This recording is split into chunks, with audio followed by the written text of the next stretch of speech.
Voilà, alors on entame notre deuxième conférence de la matinée où on est sur la filière, la durabilité dans la filière café. C'est un sujet qui nous tient à cœur au collectif Café, comme vous le savez.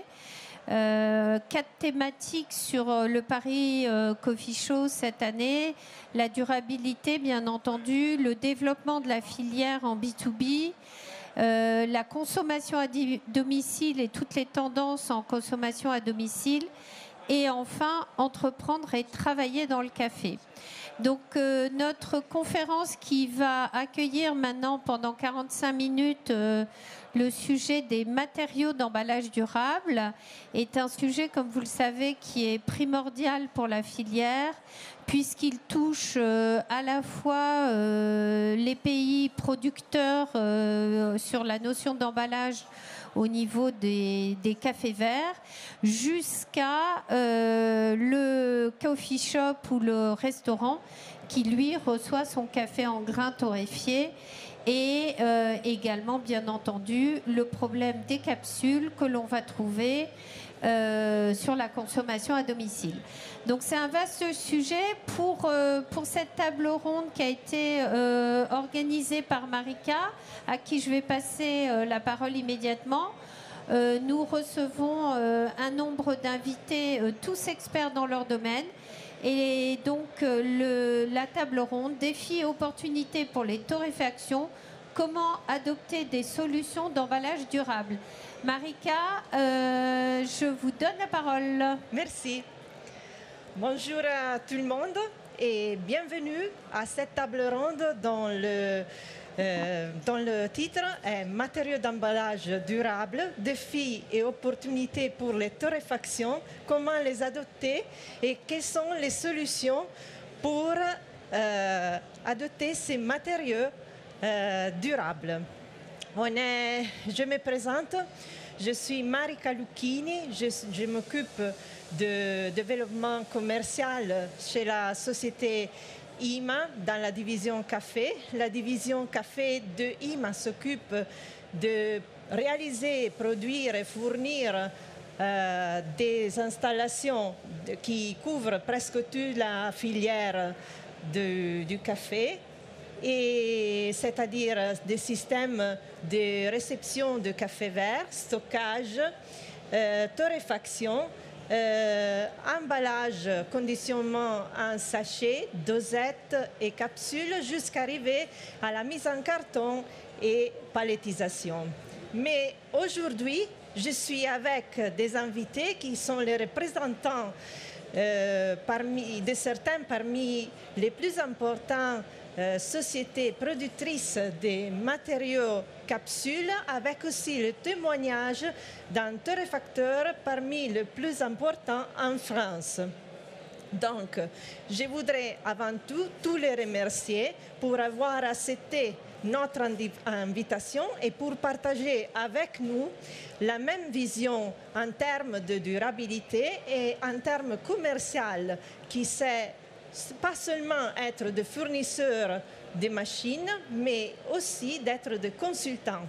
Donc, je vais vous introduire nos invités et je commence par Monsieur Olivier Brivois, directeur de recherche et développement chez Capsuline, société fondée en 2010 avec la commercialisation des capsules vides, producteur de la marque de la capsule pleine Cap Mundo et compatible avec le système Nespresso, et aujourd'hui considéré un des plus grands producteurs de capsules vides.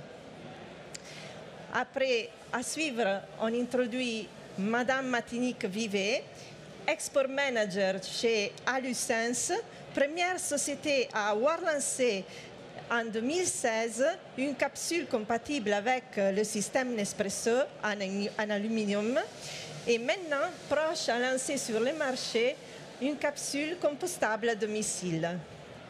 À suivre, Monsieur Dionysis Chassicamaris, c'est correct? Ok. Chargé d'affaires de la société Atsopoulos une des plus importantes sociétés productrices des emballages flexibles, et M. Jean Vergne, directeur de production de l'entreprise Café Richard.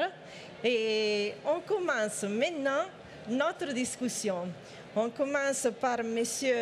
Dionysis, en vous demandant que dans un monde où la circularité devient de plus en plus importante et demandée, quel est ce que la réglementation impose? Bonjour à tous. Premièrement, il y a la recyclabilité obligatoire.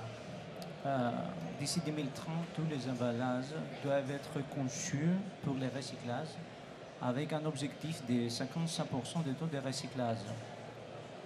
Les emballages seront classés selon leur performance de recyclabilité avec des interdictions progressives pour ceux qui ne répondent pas aux critères. Cela signifie que les emballages devront être facilement distingués en matériaux distincts pour être recyclés efficacement. Deuxièmement, il y a les exigences de contenu plus. OK. Deuxièmement, c'est bon? OK. Deuxièmement, il y a les exigences de contenu recyclé. Les emballages en plastique devront contenir des pourcentages minimum de contenu recyclé, atteignant jusqu'à 65% d'ici 2040 pour certains types d'emballages. Cette mesure vise à stimuler la demande de matériaux recyclés et à encourager une économie circulaire. Ensuite, il y a la minimisation des emballages. À partir de 2030, les poids et les volumes des emballages doivent être minimisés au minimum nécessaire pour assurer leur fonctionnalité. Et les fabricants devront démontrer que les emballages sont optimisés tout en réduisant les décès en maintenant leur efficacité. En ce qui concerne les emballages compostables, bien qu'il soit la priorité soit donnée au recyclage, certains types d'emballages peuvent être compostables sous la condition qu'ils respectent les normes environnementales et spécifiques de compostabilité.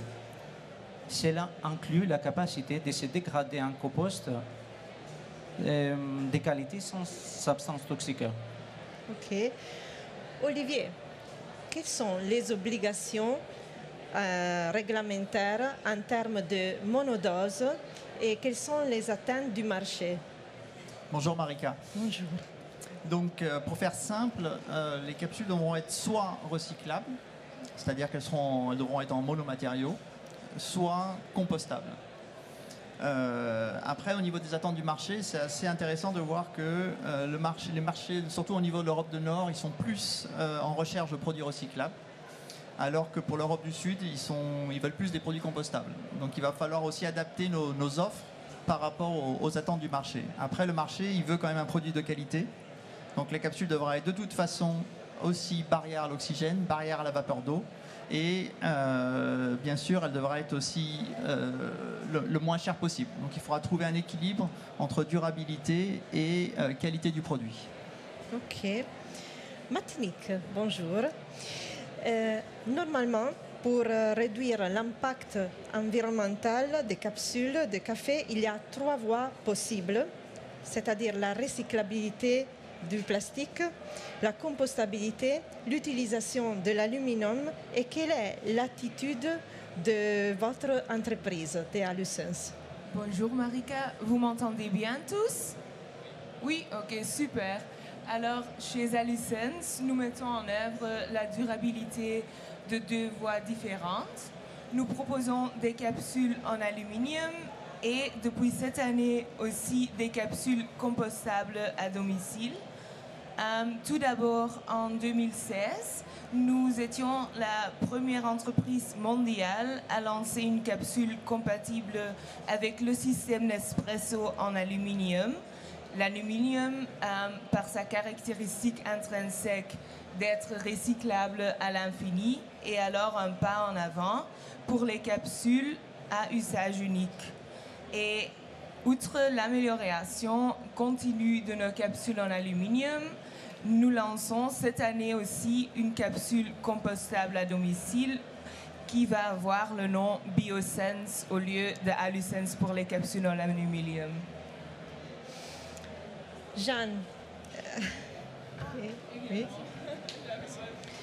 Dans ce contexte, quelle est l'attitude des Cafés Richard sur le thème de circularité et comment elle est perçue dans l'entreprise et quelles politiques ont été adoptées?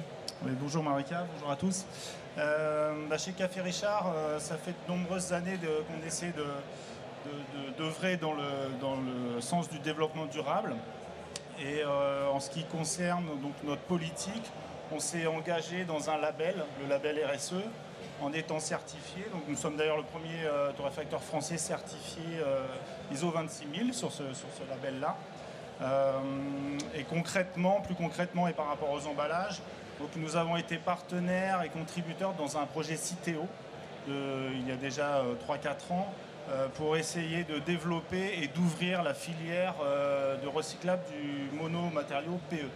Donc ça nous a amené à travailler avec certains fournisseurs de films, avec Citeo, tester les matériaux sur les machines d'emballage et tester leur capacité à être triés et dans les centres de tri en France, en tout cas en France.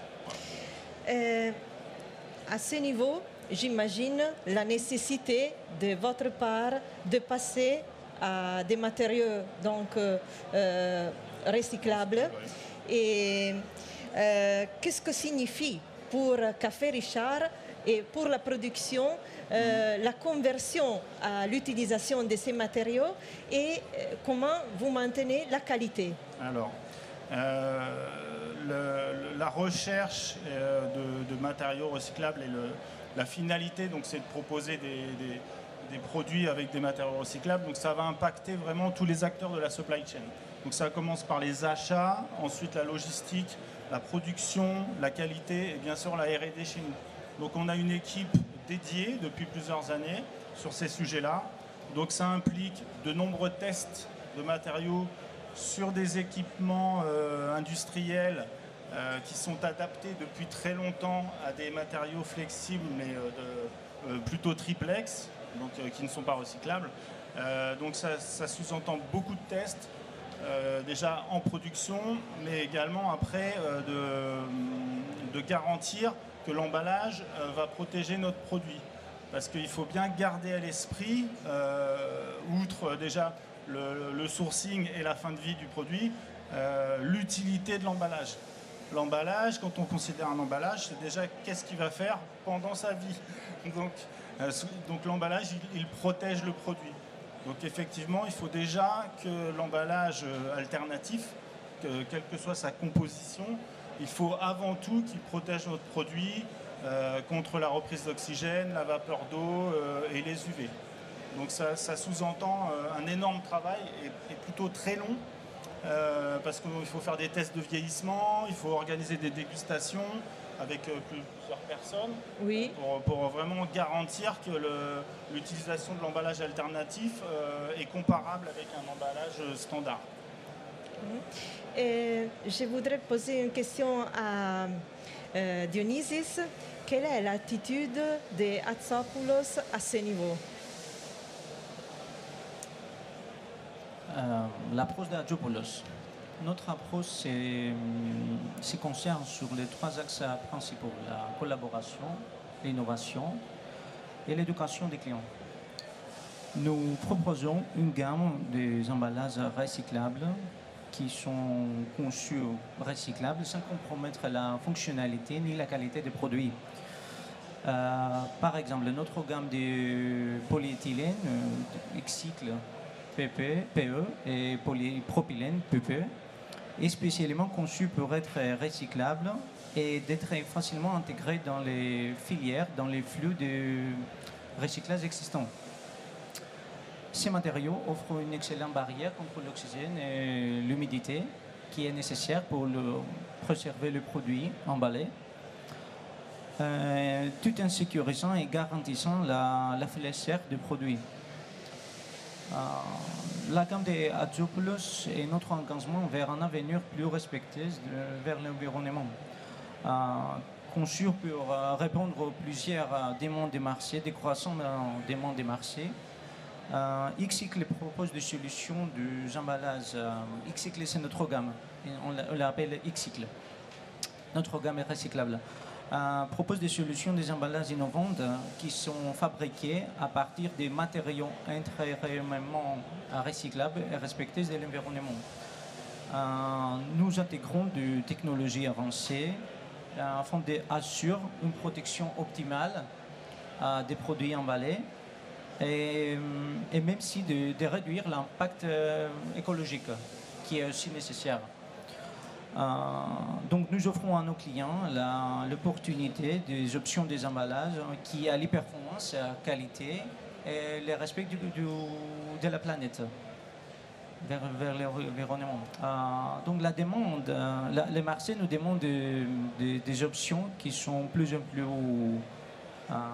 innovantes, qui respectent les normes environnementales sans sacrifier la qualité des produits. Nous recevrons des demandes des produits qui sont en empreinte carbone réduite et des solutions qui peuvent être intégrées dans les filières existantes de recyclage, parce que sur chaque pays, ça c'est différent. Donc, en réponse de ces demandes, nous engageons de développer des solutions innovantes qui répondent à ces attentes et tout en réduisant l'impact écologique et soutenant les objectifs de chaque client. Merci. Je voudrais poser la question suivante à Olivier et Martinique. Et la question est comment votre entreprise a choisi de répondre aux besoins du marché et avec quelles solutions? On commence par Olivier. Donc en fait, nous, on n'a pas attendu que la loi nous impose, puisque dès 2015, donc il y a déjà presque 10 ans, on a lancé notre première capsule compostable industrielle, certifiée industrielle. Donc c'était il y a 9 ans déjà. Puis après, en 2020, on a aussi lancé une capsule en aluminium. D'ailleurs, à ce jour, elle est maintenant, il y a 80% d'aluminium recyclé qui est issu dans la matière de notre capsule aluminium. Après, en 2021, on a lancé une capsule c'était une première mondiale, qui soit à la fois homme compostable, 100% biosourcé et aussi oxygène barrière.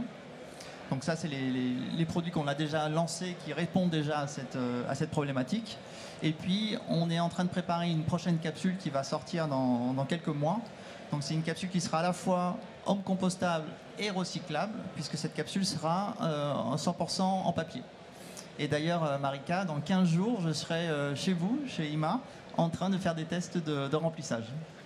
Merci, on vous attend. Alors, chez nous,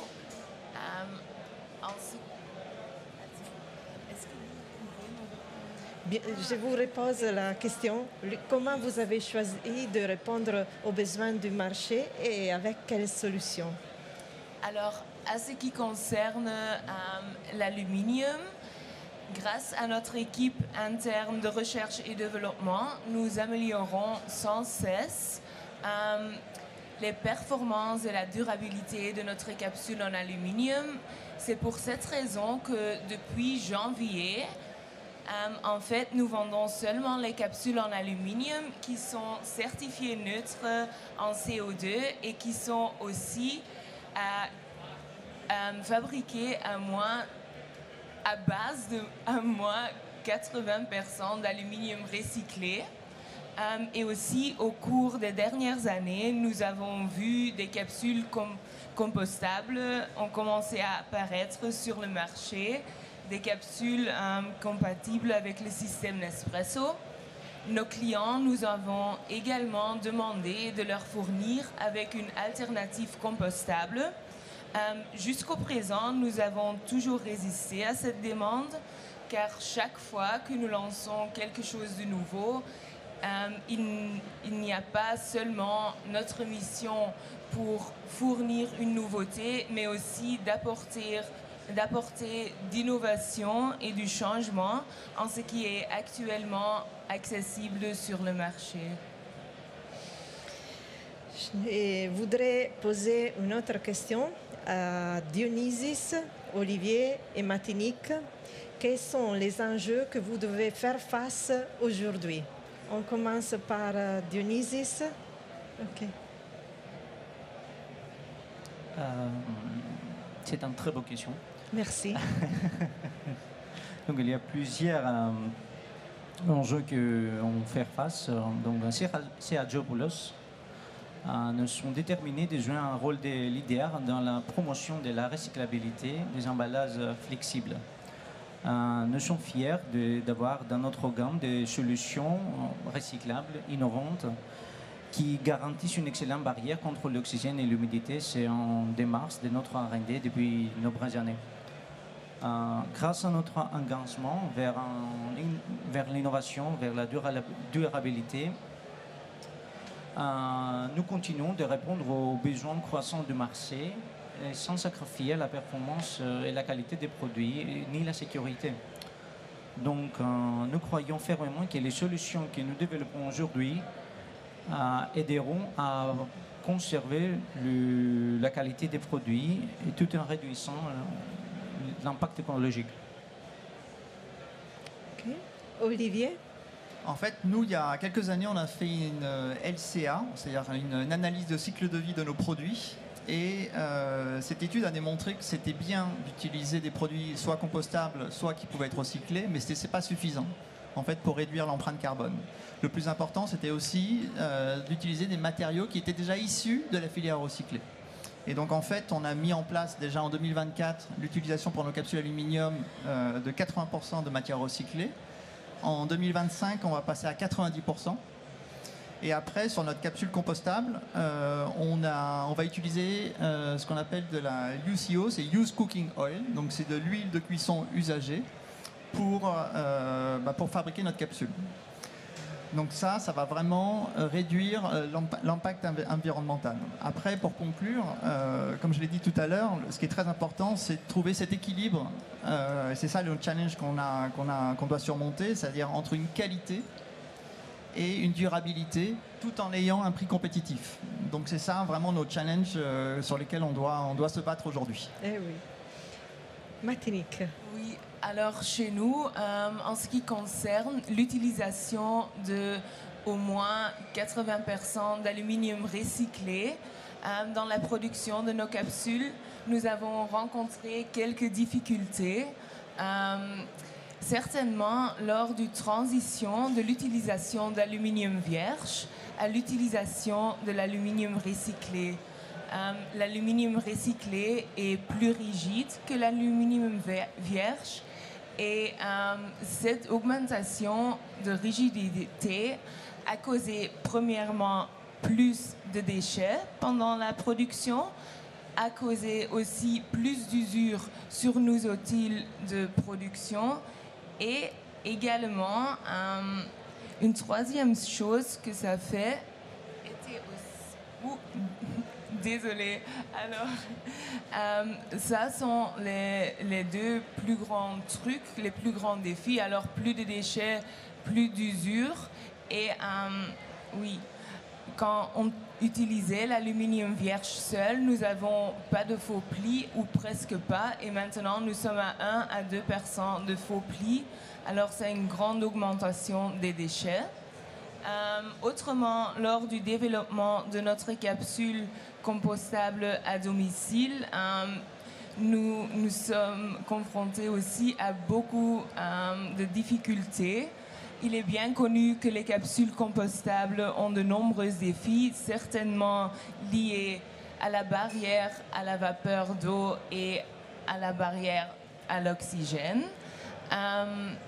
On sait que tout le monde est confronté à ces défis, alors nous voulions vraiment y répondre dans le développement de notre nouvelle capsule Home Compostable BioSense. Merci. Ah, vous l'avez? Non, il n'y a pas de problème. À ce niveau, je vous pose, dans ce cadre, je vous pose une dernière question, Jeanne. Nous ne devons pas oublier le consommateur final. Et comment Café Richard a décidé de répondre aux exigences et aux demandes du consommateur final? Effectivement, il faut être toujours à l'écoute du marché et de nos clients. Donc, outre la réglementation qu'il faut forcément suivre, hein, c'est une contrainte. Voilà. Avant cette réglementation, il y a des clients qui sont un peu proactifs et qui nous demandent des choses. Donc, avant même que la réglementation ne soit sortie, il y a des clients qui veulent des produits compostables ou recyclables. En ce qui concerne les capsules de café, par exemple, on a dû développer une gamme de capsules home compost. Donc ça fait partie de notre offre concernant les monodoses. Sur d'autres types de monodoses, on travaille activement, et notamment avec IMA, sur l'utilisation de matériaux recyclables pour l'enveloppe de la monodose et pour que la monodose elle-même soit compostable. Voilà. Ensuite, on a déjà une gamme, notamment de 250 grammes, qu'on va retrouver en retail, qui utilise déjà des emballages recyclables. Par ailleurs, comme on est quand même fournisseur de clients professionnels, on a des conditionnements déjà par leur taille qui permettent de réduire considérablement la quantité d'emballage utilisé. Donc ça, ce n'est pas possible pour tous les torréfacteurs, mais quand on fournit des professionnels, effectivement, on peut faire des paquets de café d'1 kilo, voire 5 kilos. Et là, donc, on a une quantité d'emballage ramenée à la tasse qui est bien inférieure à ce qu'on peut trouver en grande distribution. Donc ça c'est plus facile quand on est dans le monde professionnel. Et on doit également travailler, notamment en France, parce qu'il y a un décret qui s'appelle le décret 3R, non seulement sur la recyclabilité, mais sur la réduction des emballages et éventuellement sur le réemploi des emballages. Donc ça, dans l'alimentaire, c'est un peu plus complexe, parce qu'il y a d'autres contraintes sanitaires. Donc ça fait partie des enjeux futurs qu'il va falloir relever. Ok. Nous sommes arrivés à la fin de cette table ronde.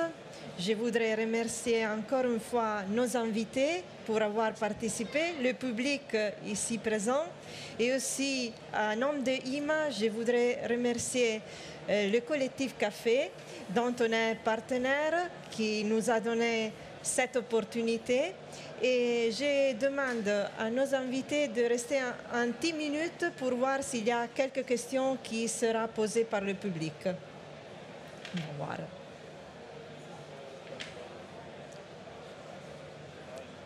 Il n'y a pas de questions. OK. Et alors, merci encore à tous. Merci Marika. Merci à vous. Merci également. Merci.